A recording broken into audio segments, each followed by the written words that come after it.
salwahaya wadnaha xanuuna wadnaha qallayl camal ama dacanduufta iyo malaqa kara hadalka iyo xataa way dhibo naqasana xanuunsanta 2 sano camal 19 ilaa hadda. bismillaahi raxmaani raxiim.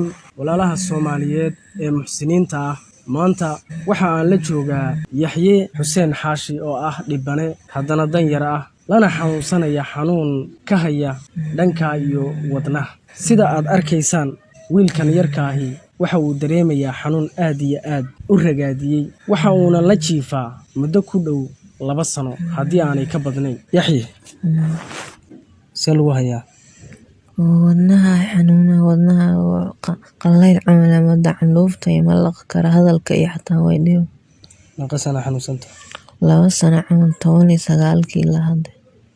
si saa'ida layaa intii hore xoogaa waa socsocodjin.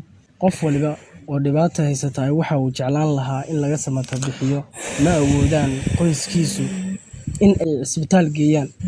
qof walba ee Soomaaliyeed ee halkan nagala socdo, waxaan kuugu baaqaynaa oo aan kugu dhiirigelinaynaa in aad ka qayb qaadato sidii uu u heli lahaa Yaxye hooyadii oo in yar nooga warbixin doonta xaaladihii uu soo maray. Yaxye bismillaahi raxmaani raxiim. wiilka yarkaaga iga xanuunsan wuxuu xanuunsanaa muddo adiga 4 sano. xaalado badan ayuu soo maray. mar wuu bararay asaga dhan oo jirkiisa oo dhan barar baa galay. si loo daaweeyo waa la aqoon waayo, kaniin uu qalajiyo wuu qaadan waayey. markii dambe oo macnaha gaalkii uu bararayna dhaqaatiirtu macnaha kuwii aan u geeyey waxay yidhaaheen wax daawaa u qori mayno ee hala quraan saaro. quraankii iyo wixii lagu samaynayana wax awooda waa loo waayey, waxna laguma samayn. marka xaaladihiisu hadda waxay soo liiteen intii adiga 2 sano. walaalaha waxaan ka codsanaynaa inay wiilkaas yarka soo caawiyaan miskiinka oo wax loogu qabto la waayo.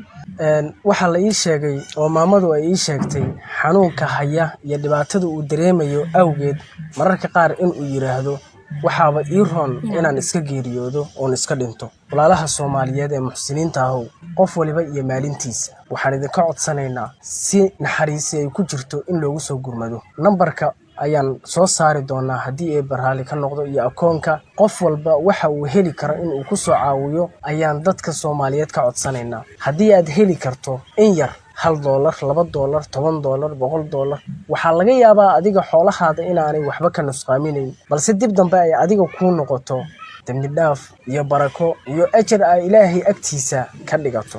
haddii xataa adigu aad xanuunsan tahay, sadaqadu waxa ay ka mid tahay waxyaabaha dadka xanuunsan Ilaahay uu ku caafiyo ayay ka mid tahay. marka nambarada aad ku soo caawin kartaan Yaxye waxa inoo sheegaya hooyo Nadiifo Cabdi. hooyo soo dhawaad. waa dhawahay furaha 6 52 30 43. haye fura 2 mid kale furaha 2 6 16 82. qof walba oo Soomaaliyeed waxaan ka codsanaynaa in uu sidii isaga loo caawin lahaa u soo caawiyo walaalka. waa mahadsantiin.